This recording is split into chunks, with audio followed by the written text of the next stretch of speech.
siempre brillará detrás de una pared.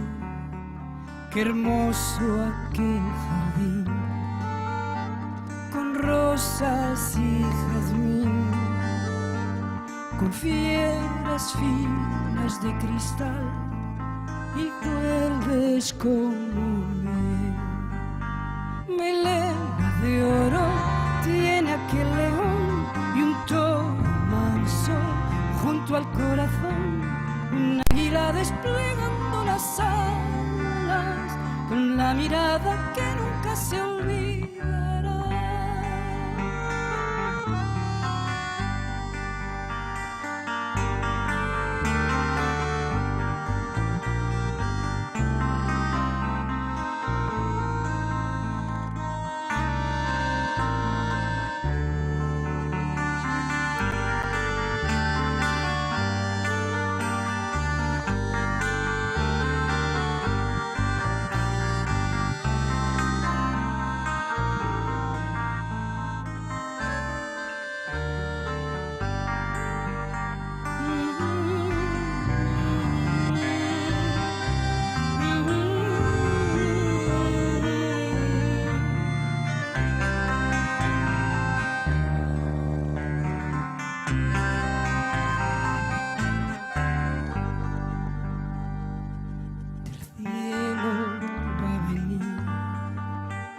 Estrella del cumplir, un ángel bueno te dirá que es para ti también.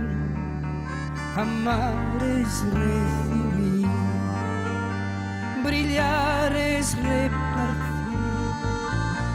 La estrella y el camino van hasta Jerusalén. Te acercarás al oro del león y un toro manso pedirás perdón, como el águila que está en el cielo, tu mirada nunca se pierde.